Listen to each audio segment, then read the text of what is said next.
Միջերկրականի ափին լեռների մեծ պատսպարված մի առանձին աշխարհ կա։ Անունը Սուեդիա։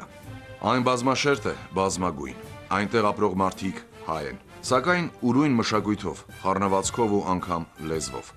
Ընդհանրական նրանց կոչում են մուսալերցիներ։ Ուր էլ լինեն նրանք, առանձնանում են, համախմբվում, իրենց երգերը, պարերը կատարում, իրենց ճաշացանկն ունեն, իրենց ընդհանուր պատմությունն ու հերոսական կռվի մասին հուշ ունեն։ Ունեն նաև իրենց հերոսները։ Ու եթե անուններ տալուց լինեն, անպայման առաջիներից մեկը, որ հիշատակում են, խիստ հայկական է։ Մովսես Տեր Գալուստյան։ Երբ նրանք ընկեցին Մովսես անունով, դժվար թե յողունոլուկցի Տեր Աբրահամը պատկերացներ, որ զավակը Մովսեսյան ճանապարհով է անցնելու, որ պետք է մեկ դառնար մուսալերցու փրկության կռվի առաջնորդներից, հետո փրկության մեծ երթի կազմակերպիչներից։ Ապա գլխավոր էր տիտանական գործը՝ մուսալերցիների վերընձյուղման խորհրդանիշ այն ճարի հիմնարկեքը։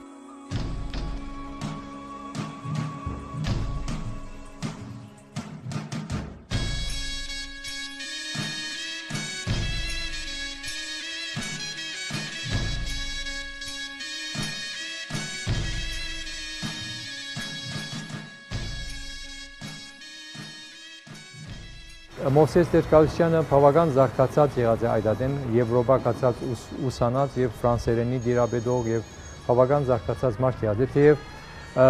1915-ին մուսալերան հերոսամարտին ինքը 20 տարեկան կամ 21 տարեկան եղած է երդասարդ, սակայն բավական դիրաբեդած է զինվորական ադան գազագերբչական աշխատանքներում, որտեղ գուսակցական իրենց խմբավորման մեջ այդ ծևի բաներու մասին խոսված է եւ իրենք հadouk զենքի նախապատրաստություն ունեցած են եւ մարզված են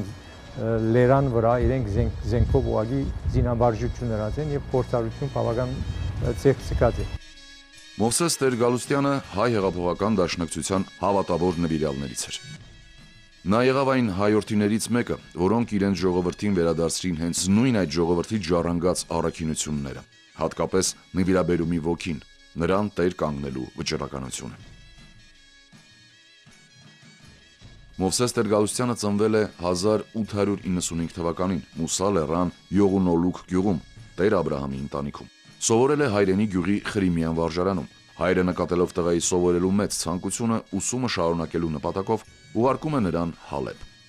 Ավարտելով ուսումը Տեր Գալուստյանը կարճ ժամանակահատված դասավանդում է Քեսաբում, այնուհետև վերադառնալով հայրենի գյուղ, այստեղ մի քանի ընկերների հետ անդամագրվում է Հայ հեղափոխական դաշնակցություն կուսակցությանը, կազմակերպելով տեղի երիտասարդության գործունեությունը ի նպաստ ազգային շահերի։ Կարճ ժամանակահատված էլ Մովսես Տեր Գալուստյանը աշխատում է Վագֆի վարժարանում, որից հետո ամբողջությամբ անցնում է կուսակցական հեղափոխական գործունեությանը։ Ցերեկները զբաղվում է ինքնակրթությամբ, իսկ գիշերները կուսակցական գործերով։ Մի առիթով հայրը Տեր Աբրահամը տղայի մասին ասել է. «Այս տղան, եթե աշխատանքի սեղանին առջև չմեռնի, անպայման մեծ մարդ մը պիտի լա»։ Տեր Աբրահամը չէր սխալվել, որովհետև որդին Մովսեսը հետագայում իր կյանքով եւ գործունեությամբ արժանավոր տեղ զբաղեցրեց հայոց մեծերի շարքում։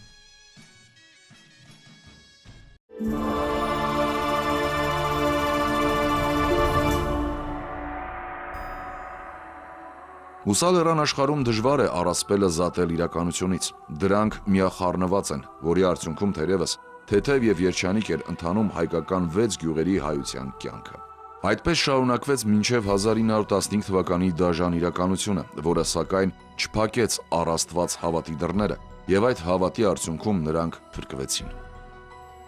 Ճակատագիրն էր թերևս պարտադրել, որ 1915 թվականի հուլիսի 29-ին հենց Մովսես Տեր Գալուստյանի հայկական օջախում հրավիրվեր մուսալերյան գյուղերի երևելիների ժողովը։ Քննարկվելիք հարցը ճակատագրական էր՝ Օսմանյան կառավարության հրահանգը տեղի հայությանը գաղթեցնելու մասին։ Հավաքի մասնակիցները իրենց գյուղերի երևելիներն էին, հարգանք ու պատիվ ունեցող մարդիկ։ Նրանց խոսքը արժեք էր, որոշման հավասարազոր։ Նրանց վճիրն արդեն 100 տարի հետո դասագրքերում մուսալերցիների մասին այլ պատումի հիմք պետք է դառնար։ Շատերը հակված էին հրահանգին ենթարկվել։ Որոշ ժամանակակիցների վկայության համաձայն անգամ Մովսես Տեր Գալուստյանի հայրը, Տեր Աբրահամը, սակայն նրա 20-ամյա որդին, որը դարձել էր տարածաշրջանում դաշնակցական կուռ ու տարածուն կառույցի ղեկավարներից մեկը, թույլ չտվեց մուսալերցիների պատմության այդ հատվածը գյուղերի երևելիների պատկերացմամբ գրել։ Ցավոք սրտի որոշ մուսալերցիներ խաբվեցին ուրեմն կուսակալի կարգախոսներից եւ բռնեցին գաղթյուրին։ Իսկ Մովսես Տեր-Գալստյանը մեծամասնության հետ միասին բարձրացավ Մուսա լեռ եւ Մուսա լեռան ինքնապաշտպանությունը հաստորեն սկսվեց 1915 թվականի օգոստոսի 31-ին եւ ավարտվեց սեպտեմբերի 12-ին։ Աստորեն Մուսա լեռան ինքնապաշտպանությունը տևել է 43 օր եւ Մովսես Տեր-Գալստյանը ընտրվել է Մուսա լեռան հերոսամարտի զինվորական ղեկավար։ Ժողովում համաձայն ականատեսի հայտարարվեց, որ անկախ այդ խորհրդակցությունից ժողովրդի մի մասը, որպես հեղափոխական հավատացյալներ, քարավան առ քարավան դեպի լեռներն են բարձրանում, պատվավոր մահը գերադասելով անարգ մահից։ Ունենանց շարժիչ ուժը դաշնակցական երիտասարդներն էին, ովքեր արդեն խուսափելով օսմանյան բանակային ծառայությունից հաստատվել էին լեռների ծերպերում։ Եվ կայացվեց որոշումը։ Սուետիո հայ ժողովուրդը հուսք ուրեմն ընդվզումի եւ ըմբոստության կարմիր ավետարանը քարոզող խելագարների խմբակին ասպետական հպարտությամբ մերժած էր հնազանդիլ գաղթի անողոք հրամանին։ Հետո պետք է այսպես արձանագրեր իր ձևակերպմամբ կարմիր ավետարանը քարոզող խելագարների դաշնակցական երիտասարդների առաջնորդ Մովսես Տեր-Գալստյանը։ 4231 մուսալերցի, մարդկության նորագույն սպարտացիները, որոնք կռվեցին, մաքարեցին, դիմակայեցին ու հաղթեցին։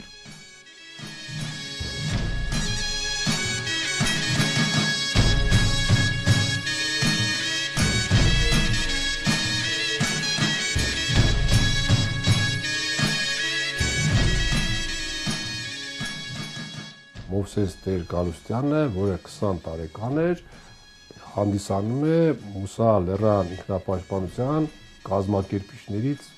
մեկը եւ ավելին Մուսա լեռան հերոսամարտի գլխավոր կազմակերպիչը։ Մուսա լեռան հերոսամարտի հենց սկզբից 20-ամյա Մովսես Տեր-Գալստյանը վարչական մարմնի կողմից ընտրվեց զինվորական վերահսկիչ եւ այս պատասխանատու պաշտոնում գերազանց ձևով կատարեց իր առջև դրված խնդիրները։ Մուսա լեռան ձյութազնամարտով մեկնարկեցին Մովսես Տեր-Գալստյանի մեծանուն հայի հայրենանվեր խոյանքները։ 3 կռիվներ են եղել սկզբում, առաջ երկուսը փոքր, երրորդը ամենաուժեղ կռիվը, մինչև երրորդ կռիվը արդեն Մովսես Տեր-Գալստյանը նշանակել են Մուսա լեռան հերոսամարտի զինվորական ղեկավար, մյուսները ենթարկվել են իրեն։ Այս հատկապես այս երրորդ կռիվը, որը ընդհանուր ղեկավարին են, մոտ 800-ից 1000 ուրեմն ասկյար է խլել թուրքերից։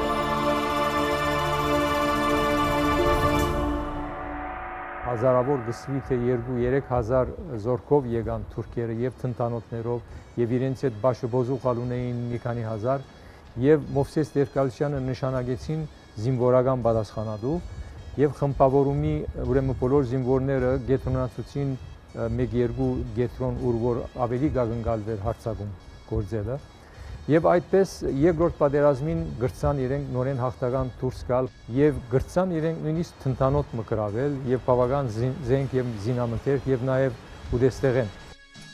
Կռիվ, որ փուլ առ փուլ էր, ամեն մարտից հետո հաջորդ կռվի նախապատրաստություն։ 20-ամյա պատասխանատուն դիրքերում էր, կազմակերպում էր գործը, հսկում, վերահսկում, խրախուսում ու ոգևորում ու պատրաստվում հաջորդ մարտին։ Օգոստոսի 15-ին եւ 16-ին կարծես վճռահատումն էր, սակայն պետք է գար նաեւ սեպտեմբերի 9-ի ճակատագրական մարտը ու նաեւ հաղթանակը։ Նաեւ Մուսա լեռցու կամքի պարտադրանքը, որի իրագործումը դրված էր Մովսես Տեր-Գալստյանի խելքի ու բազուկի վրա։ Ու փրկության ճանապարհը, ֆրանսիական նավերը, սեպտեմբերի 13-ի ծովային ավարտական երթը։ Ֆրանսիական նավերը Ժանա դե Արկը նկատեց այդ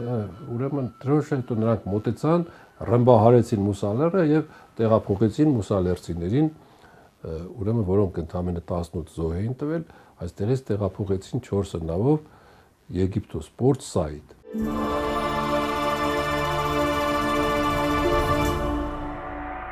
Եգիպտոս մնացին 3 տարի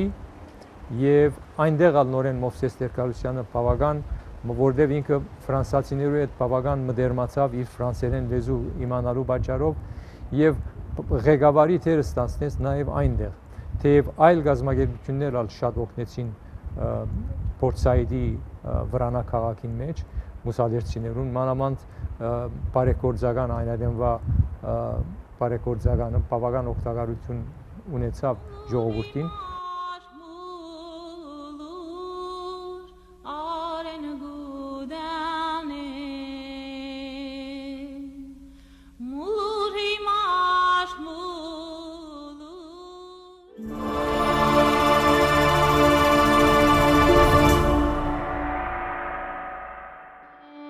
Հեռացան Մուսալերից, վերադառնալու երազով։ Տեր Գալուստյանը Սուեզի ջրանցքի մոտակայքում ստեղծված վրանաքաղաքում մասնակցեց ֆրանսիացիների ստեղծած արևելյան կամ հայկական լեգիոնի մարտական գործողություններին։ Տեր Գալուստյանի կյանքում մի նոր էջ բացվեց, երբ դաշնակիցների զինված ուժերի հաղթական գործողությունների շնորհիվ հնարավորություն ընձեռնվեց մուսալերցիների հետ միասին վերադառնալ Կիլիկիա ու Մուսալերան շրջան։ Մուսալերան հայությունը մի որոշ ժամանակահատված վերաբնակվեց հայրենի եզերքում, որը Սիրիայի կազմում դարձել էր ֆրանսիական մանդատի մաս։ Սակայն ֆրանս-թուրքական գործարքի արդյունքում 1939 թվականին Ալեքսանդրեթի սանջակը, որը հետագայում վերանվանվեց Հաթայի երկրամաս, որի մեջ էր մտնում Մուսալերան շրջանը, հանձնվեց Թուրքիային, եւ հայերը կրկին ստիպված եղան իրենց ձեռքը վերցնել Աստանդականի ցուպը։ Մեր ժողովուրդը, անշուշտ նորեն Մովսես Տեր-Գալուստյանի ղեկավարությամբ որոշեց, որ Թուրքիո իշխանության տակ չմնան եւ բոլորը որոշեցին կախտել եւ նորեն Մովսես Տեր-Գալուստյանի չանկերով եւ անշուշտ իր ընկերներով Անջարի հիմակվա Լիբանանի մեջ Քյուրի մոտ այնտեղ մեծ հողմը կնվեցավ ֆրանսիացիներու օգնությամբ եւ նաեւ բարեգործականներու օգնությամբ եւ ֆրանսիացիները դեղացրեցին անջարցիները այնտեղ եւ Անջարի ժողովուրդը անշուշտ իրենք օգնեցին, որ դուները սարքվին։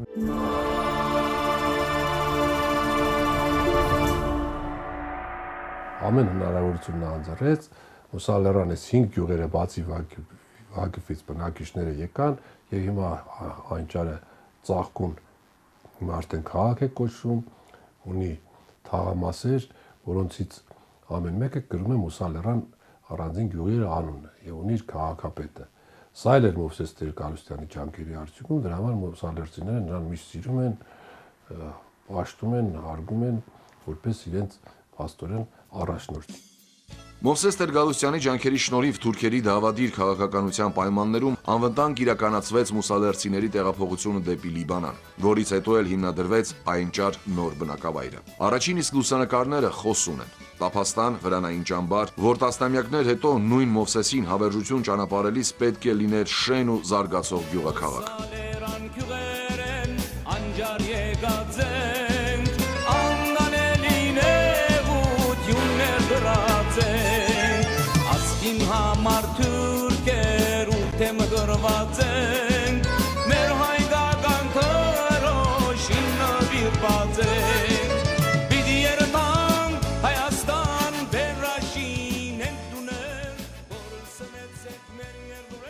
Այնջարում ապրելը գնալով ավելի ու ավելի հաճելի էր դառնում, թեև սկզբնական շրջանում շատ էին դժվարությունները, սակայն աստիճանաբար կյանքն ավելի բարեկեցիկ դարձավ, եւ մուսալերցիները ծաղկեցրին իրենց նոր բնակավայրը։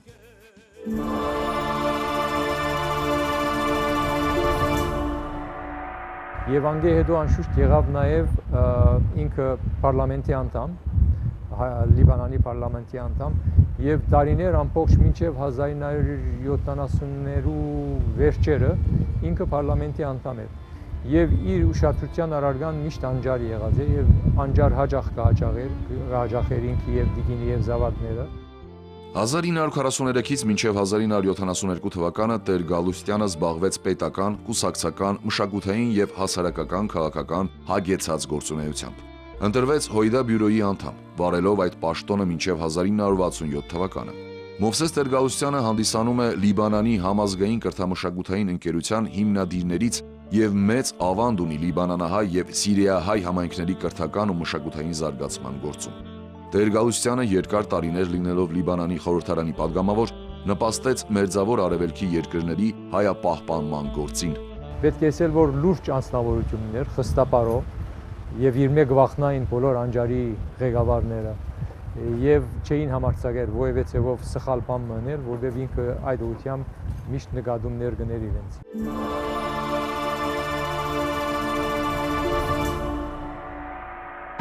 Մովսես Տեր-Գալուստյանը մեծապես կարևորում էր նաև անկախության խորհուրդը, դերն ու նշանակությունը հայության կյանքում։ Տեր-Գալուստյանի հուշերում կարդում ենք. Մայիսի 28-ը հայկական հաղթանակի, վերածնության, փառքի ու հպարտության թվականն է։ Զոր ոչինչ, ոչ մեկ ուժ կրնա ջնջել պատմության էջերեն եւ հայ ժողովրդի հոգիեն։ Շքեղ ու նվիրական թվականն, որ մե պիտի ներշնչվին մեր ապագա սենունդները։ Մայիսի 28-ը ազգային մեծ ու հոյակապ տոնն է, որ պիտի տոնվի ամեն տարի, հարաճուն խանդավառությամբ, որքան ատեն կապրի հայ ազգը։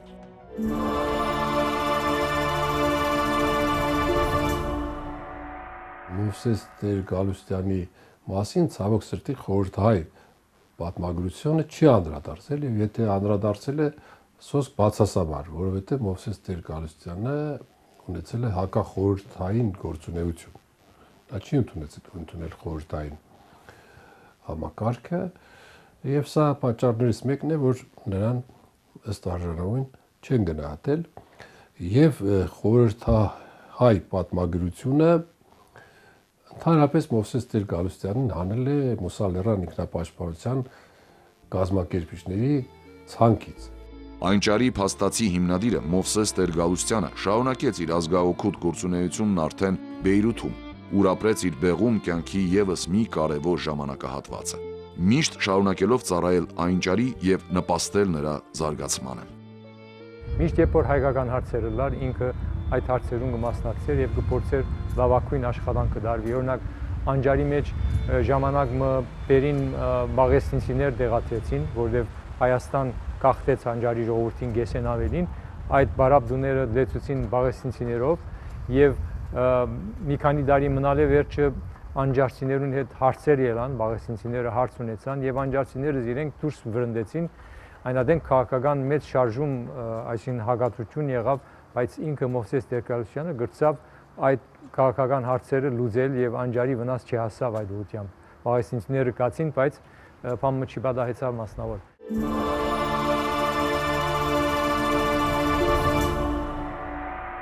Եվ վերջապես նրան կարելի է գնահատել որպես հրապարակախոս։ Նա շատ փայլուն հրապարակախոսական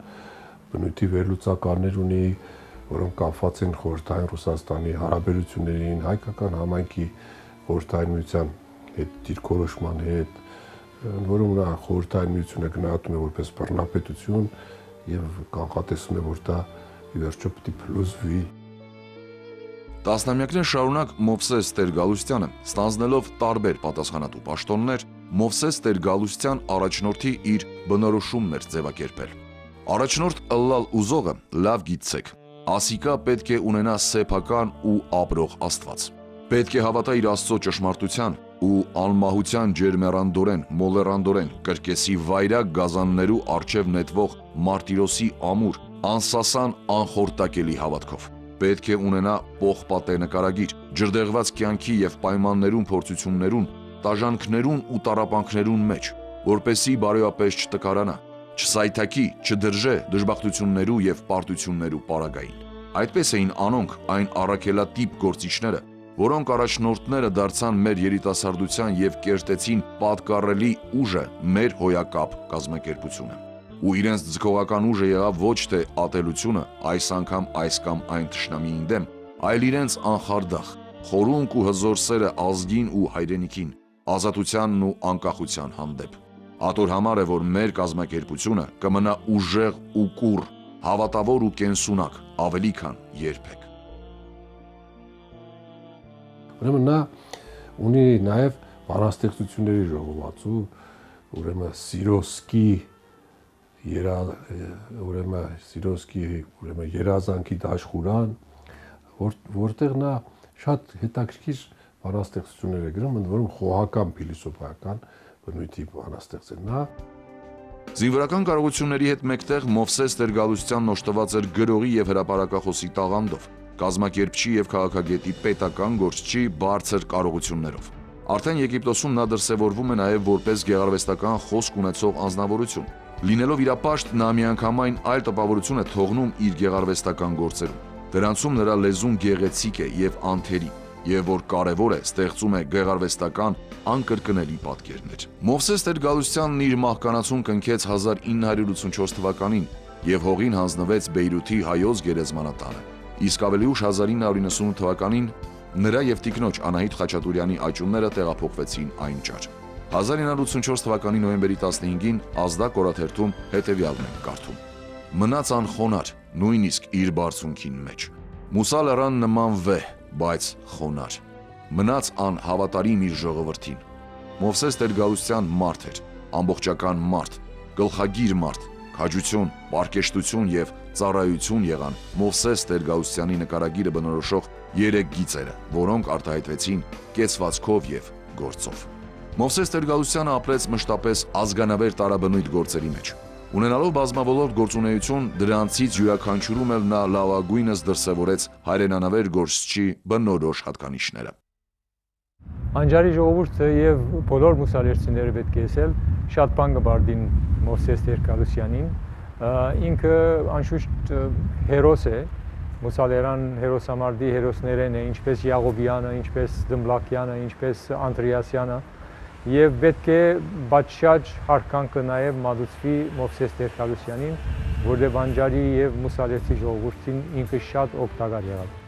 Մեծանուն հայը նվիրյալ դաշնակցականը, ուսուցիչն ու մտավորականը, խիզախ զինվորականն ու անձնվեր ընկերը Մովսես Տեր-Գալստյանը ապրեց հագեցած հայրենանվեր կյանքով։ Իր ամբողջ էությամբ ու գործունեությամբ նվիրվելով իրեն ծնած ու սնած ժողովրդի ազատության ու շահերի պաշտպանության մեծ եւ հավերժացնող գործին։ Նա գնաց, բայց վստահ, նաև իր ջանքերով փրկված մուսալերցին մի օր լիարժեք վերադառնալու է։ Միանալու Վագաֆ գյուղի իր ազգականներին ու Սուեդիայի հայկական գյուղերի վերադարձած բնակիչները կրկին թմբուկ են զարկելու, շուրջ պար են բռնելու ու հիշելու իրենց հերոսներին ու Մովսես Տեր-Գալստյանին։